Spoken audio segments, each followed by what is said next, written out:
Hello everyone, मैं हूं अरविंद और आप सभी का मेरे YouTube channel AKS academy for CSE में बहुत बहुत स्वागत है। तो गाइस, आज से हम लोग भौतिकी के MCQs की क्लासेस स्टार्ट कर रहे हैं, जिसमें से हम लोग पूरे सीरीज़ में लगभग 200 MCQs को सॉल्व करेंगे और हर एक क्वेश्चन के पीछे का, हर एक MCQs का हम लोग उसके पीछे का पूरा लॉजिक पूरा डिस्क्राइब वे में देखेंगे और बहुत ही डिटेल में देखने वाले। तो गाइस प्लीज़ आप लोग वीडियो को लास्ट तक देखिएगा। और गाइस, जैसे आज मैं 25 MCQs को सॉल्व कराऊंगा, तो हम लोग क्या है 200 MCQs को सॉल्व करेंगे। मेरी 8 वीडियो आएंगी और हर एक वीडियो में 25 MCQs को मैं कराऊंगा सॉल्व। और गाइस, आप लोग इसको टेस्ट के तौर पे लीजिएगा कि आपके 25 MCQs में से कितने MCQs सही हो रहे हैं, कितने का सही आंसर आप दे पा रहे हैं। तो गाइस, आप लोग इसको टेस्ट के तौर पे दीजिएगा और कमेंट करके ज़रूर बताइए कि आपके कितने MCQs सही हुए। और दूसरी चीज़ गाइस, मैंने भूगोल के मतलब जियोग्राफी के MCQs को मैंने सॉल्व कराया है, उसके भी मैंने 200 MCQs को सॉल्व कराया। तो गाइज, यदि आप लोगों ने मेरे जियोग्राफी का वीडियो नहीं देखा है तो गाइज प्लीज़ जाके देखिए, चैनल के प्लेलिस्ट में मिल जाएगा आपको। या तो फिर मैंने जियोग्राफी की 8वें लेक्चर का जो वीडियो का जो लिंक है मैंने डिस्क्रिप्शन बॉक्स में डाल दिया है। तो गाइज प्लीज़ जाके देखिए आप लोग। चलिए हम लोग वीडियो को स्टार्ट करते हैं बिना टाइम वेस्ट किए। तो देखिए, हमारा जो पहला क्वेश्चन है, हवा में आर्द्रता को मापने के लिए उपकरण प्रयोग में लाया जाता है। तो देखिए, आर्द्रता का मतलब पहले समझिए। देखिए, हवा में क्या होता है कि हवा मतलब एयर में कई बार मॉइस्चर कंटेंट बहुत ज़्यादा होता है, मतलब कि नमी बहुत ज़्यादा होती है, उसी को बोलते हैं आर्द्रता। तो उसके जो उपकरण को मापने के लिए जो उपकरण प्रयोग में लाया जाता है उसे बोलते हैं हाइग्रोमीटर। क्या यूज में लाया जाता है? हाइग्रोमीटर। तो गाइज, हाइग्रोमीटर ऐसा उपकरण है जो हवा में आर्द्रता को मापने का काम करता है। तो गाइज, हमारा नेक्स्ट क्वेश्चन है प्रकाश वर्ष। देखिए, आपको पता होना चाहिए प्रकाश वर्ष जो है वो दूरी का मात्रक है। अब प्रकाश की जो चाल है ना, यहाँ पे प्रकाश वर्ष पूछा है, एक प्रकाश वर्ष कितना मीटर होता है। तो देखिए, प्रकाश वर्ष की मतलब कि प्रकाश की जो चाल होती है वो होती है 3 × 10⁸ मीटर पर सेकेंड। जब हम लोग इसको मीटर में कन्वर्ट करेंगे तो आपका आंसर आ जाएगा 9.46 × 10⁻15 मीटर। तो एक प्रकाश वर्ष बराबर हो जाएगा 9.46 × 10⁻15 मीटर। ठीक है। तो गाइस, आपका ऑप्शन नंबर 2 राइट हो जाएगा। और ये कहाँ से आ रहा है? देखिए, एक मतलब प्रकाश की चाल बराबर होता है 3 × 10⁸ मीटर पर सेकेंड। जब आप इसको मीटर में कन्वर्ट करेंगे, जब इधर को सेकंड को जब आप काटेंगे, सेकंड को काटने के लिए क्या करना पड़ेगा आपको? 3 × 10⁸ इंटू सेकेंड को, एक मिनट में कितने सेकंड? 60 second into 60। और एक मिनट में सॉरी एक घंटे में कितने मिनट? तो 60। तो 3 × 10⁸ इंटू 60 इंटू 24 और साल में कितने? तो 365। जब उसको सॉल्व करेंगे तो आपका ये आंसर आ जाएगा। तो चलिए हम लोग बढ़ते हैं नेक्स्ट लेक्चर में। आप इसको सिंपल फॉरवर्ड वे में भी याद कर सकते हैं कि एक प्रकाश वर्ष बराबर होता है 9.46 × 10⁻15 मीटर। देखिए, नेक्स्ट थर्ड क्वेश्चन है हमारा कि रेडियो कार्बन डेटिंग का उपयोग निम्नलिखित की आयु पता करने के लिए किया जाता है। तो देखिए, जीवाश्म की जो आयु होती है, जीवाश्म की आयु पता करने के लिए कार्बन डेटिंग का प्रयोग किया जाता है और कार्बन डेटिंग में C14 का प्रयोग होता है। देखिए, कार्बन डेटिंग में जीवाश्म का पता किया जाता है, लेकिन कार्बन डेटिंग में कार्बन 14 का प्रयोग किया जाता है। तो कई किसी भी तरह से आपसे क्वेश्चन पूछ सकता है, आपको हर एक क्वेश्चन के पीछे का लॉजिक और फैक्ट पता होना चाहिए। और गाइस, आप लोग कमेंट करके ज़रूर बताइएगा कि आपके कितने प्रश्न सही हो रहे हैं। तो गाइस, नेक्स्ट क्वेश्चन है एक अश्वशक्ति बराबर होता है, मतलब एक हॉर्स पावर की कितनी वैल्यू होती है, इसमें पूछा गया है। गाइस, आपके रेलवे के हिसाब से बहुत बहुत महत्वपूर्ण प्रश्न है। तो देखिए, एक हॉर्स पावर बराबर होता है 746 वाट। एक हॉर्स पावर कई बार 1 HP भी दे सकता है ना, तो आपको इसको ध्यान में रखना है। 1 HP बराबर 746 वाट, या एक अश्वशक्ति बोल दे मतलब वही मतलब है। ठीक है, तो आपका राइट आंसर हो जाएगा 746 वाट। अब देखिए, नेक्स्ट क्वेश्चन है हमारा कि किस बिंदु पर सेंटीग्रेड और फ़ारेनहाइट तापमान एक ही रहते हैं। तो देखिए, सेंटीग्रेड का अलग पैमाना है, फ़ारेनहाइट का अलग पैमाना है। तो दोनों की वैल्यू कब कहाँ कितने टेम्परेचर पर सेम होती है? तो -40 डिग्री सेल्सियस पर सेंटीग्रेड और फ़ारेनहाइट दोनों की सेम वैल्यू होती है गाइस। ठीक है, इसको आपको एकदम ध्यान में रखना है। कई बार एग्जाम में क्वेश्चन पूछे गए हैं गाइस, जितने भी मैं क्वेश्चन करा रहा हूँ कभी ना कभी एग्जाम में पूछे गए हैं। और रेलवे में ये एक खास बात यह है कि रिपीटेड क्वेश्चन पूछा जाता है, और मैंने इसमें बहुत सारे रिपीटेड क्वेश्चन को इंक्लूड किया है, साथ में संभावित प्रश्नों को भी यहाँ पे इंक्लूड किया है। नेक्स्ट क्वेश्चन हमारा प्रकाश वर्ष इकाई है। प्रकाश वर्ष की किसकी इकाई है? तो प्रकाश वर्ष दूरी की इकाई है। देखिए दूरी की 3 इकाइयाँ जो होती हैं, पहला तो खगोलीय दूरी, फिर है प्रकाश वर्ष, और तीसरा है पारसेक। ये 3 इकाई है जो दूरी का मापन करते हैं। जो बड़ी बड़ी दूरियां होती हैं उनका जो मापन किया जाता है खगोलीय दूरी, प्रकाश वर्ष या फिर पारसेक से किया जाता है। सबसे बड़ी दूरी है पारसेक। ठीक है, तो चलिए नेक्स्ट क्वेश्चन हमारा, प्रकाश वर्ष इकाई है। ठीक है, प्रकाश वर्ष किसकी इकाई है? तो दूरी की इकाई है प्रकाश वर्ष। अब नेक्स्ट क्वेश्चन हमारा कि सिस्मोग्राफ क्या रिकॉर्ड करता है। तो देखिए सिस्मोग्राफ जो होता है ना, उसमें भूचाल का मापन होता है। भूचाल मतलब जैसे भूकंप आने वाला है या फिर ऐसी कोई भूगोलिक घटना, तो उस सब का मापन करता है। कौन करता है? तो सिस्मोग्राफ। तो सिस्मोग्राफ आप एक बात याद रख लिए कि सिस्मोग्राफ जो होता है वो भूचाल का मापन करता है। भूचाल या फिर भूकंप दोनों का मतलब सेम ही है। ठीक है, चलिए नेक्स्ट क्वेश्चन हमारा, स्टेबलाइजर का उपयोग टीवी व फ्रिज में करते हैं, कारण। देखिए स्टेबलाइजर का उपयोग टीवी व फ्रिज में इसलिए करते हैं, क्या होता है कई बार वोल्टेज बहुत ज़्यादा अप और डाउन हो जाता है, तो उसके कारण क्या है कि टीवी व फ्रिज के ख़राब होने की संभावना बढ़ जाती है। तो ये स्टेबलाइजर क्या करता है कि प्राप्त वोल्टेज को स्थिर बनाए रखता है। जैसे कभी बहुत ज़्यादा वोल्टेज हाई हो गया या बहुत ज़्यादा लो हो गया, तो उसको क्या है, उसको 220 वोल्ट में स्थायी रखता है। जैसे हम लोग के घरों में 220 वोल्ट सप्लाई है, तो इस 220 वोल्ट को क्या करता है, वो स्थिर रखता है। ठीक, तो गाइस स्टेबलाइजर का काम क्या है? प्राप्त वोल्टेज को स्थिर बनाए रखना। ठीक, अब नेक्स्ट क्वेश्चन हमारा बहुत इंपॉर्टेंट है कि हवाई जहाज के ब्लैक बॉक्स का रंग होता है। देखिए हवाई जहाज के जो ब्लैक बॉक्स का रंग होता है वो कौन से रंग का होता है? तो नारंगी कलर का होता है। कई लोगों को ब्लैक बॉक्स आ गया तो कई लोग क्या है तो काला कलर ही टिक करते हैं, तो यहाँ पे बहुत ज़्यादा कन्फ्यूजन होता है। तो ब्लैक बॉक्स का जो रंग होता है वह होता है नारंगी, ये आपको ध्यान में रखना है। चलिए नेक्स्ट क्वेश्चन हमारा, देखिए पारसेक। मैंने अभी थोड़ी देर पहले ही पारसेक के बारे में बताया था। पारसेक क्या है? दूरी की सबसे बड़ी मात्रक है, मतलब कि सबसे दूरी का जो मात्रक है पारसेक। ठीक है, तो पारसेक सबसे बड़ी इकाई है दूरी का। ठीक है, तो दूरी किसकी इकाई है? पारसेक की। देखिए दूरी की मैं 3 सबसे बड़ी इकाई मैंने बता चुका है। पहला तो खगोलीय दूरी, दूसरा है प्रकाश वर्ष, तीसरा है पारसेक। पारसेक सबसे बड़ी इकाई है, दूरी की जो सबसे बड़ी इकाई है पारसेक। ठीक है, ठीक, चलिए बढ़ते हैं नेक्स्ट क्वेश्चन में। अब देखिए नेक्स्ट क्वेश्चन हमारा कि सोनार अधिकांशतः प्रयोग में लाया जाता है। देखिए सोनार का उपयोग कहाँ पे होता है? तो सोनार का उपयोग होता है समुद्री क्षेत्र में होता है, नौ संचालकों द्वारा।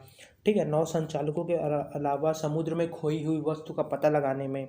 तो कुल मिला के समुद्री क्षेत्र में मतलब जलीय क्षेत्र में सोनार का प्रयोग किया जाता है। तो सोनार का अधिकांशतः प्रयोग कहाँ होता है? तो नौ संचालकों द्वारा किया जाता है। ठीक, चलिए नेक्स्ट क्वेश्चन है, विद्युत ऊर्जा को यांत्रिक ऊर्जा में बदलने वाली युक्ति है। देखिए विद्युत ऊर्जा को यांत्रिक ऊर्जा में बदलने का कार्य कौन करता है? तो विद्युत मोटर।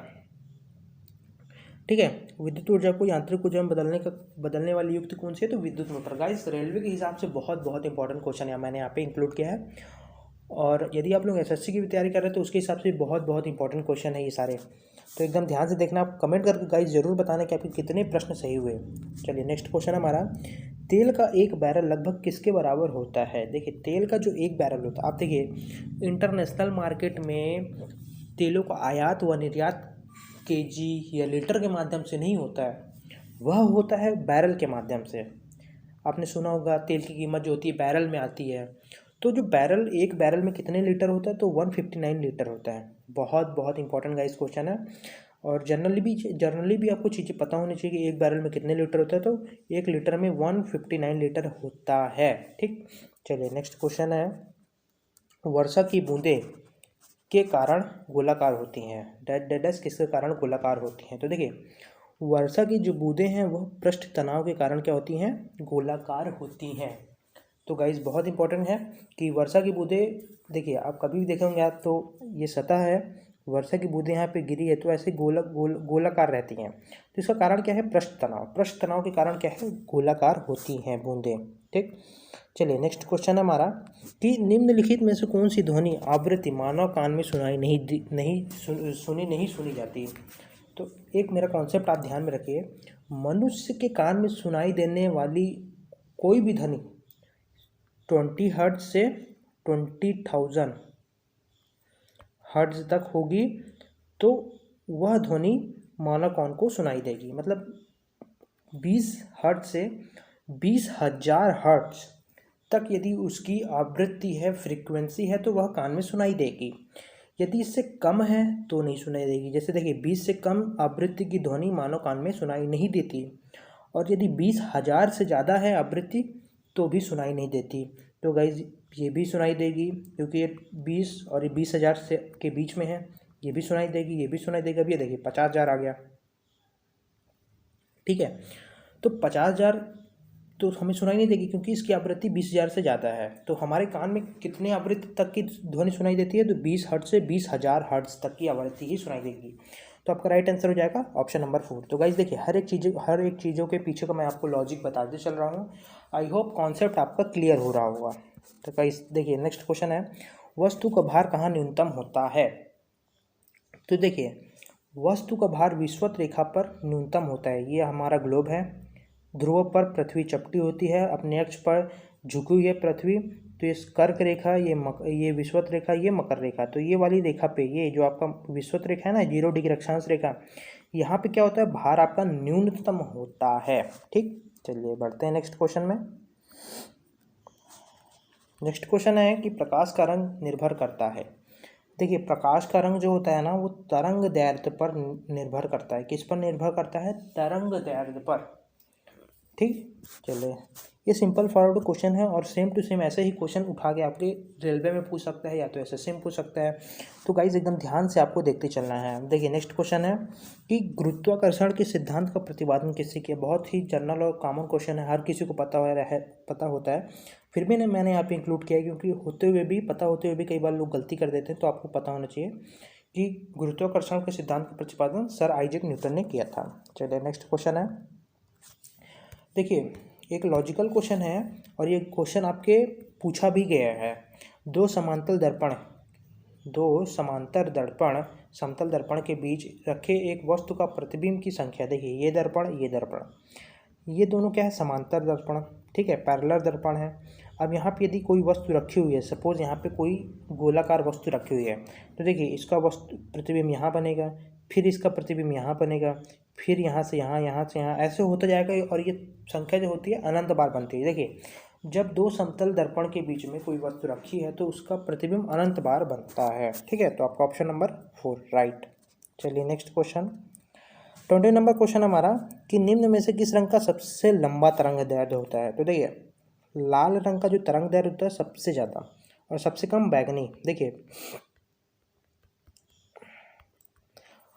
7 प्रकाश के 7 रंग होते हैं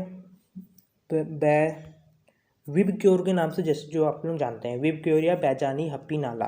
तो जैसे ही आप आगे मतलब बैगनी, फिर गुलाबी, है ना, बैगनी के बाद जामुनी, है ना, जैसे जैसे आप बढ़ते जाएंगे आगे वैसे वैसे आपका तरंग दैर्ध्य भी बढ़ते आएगा। जैसे बैजानी, हप्पी, नाला, ठीक है। तो बैगनी का क्या होता है? तरंग दैर्ध्य सबसे कम और लाल का सबसे ज़्यादा। ठीक है, बैजानी, हप्पी, नाला, या आप लोग जिसको विबग्योर के नाम से जानते हैं। तो गाइस यहाँ पे आपको समझ में आएगा कि सबसे लंबा तरंग दैर्ध्य किसका होता है? तो लाल का होता है। अब यहीं पे पूछ लेते सबसे कम तरंग दैर्ध्य किसका होता है? तो बैगनी कलर का सबसे कम तरंग दैर्ध्य होता है। ठीक, चलिए नेक्स्ट क्वेश्चन हमारा,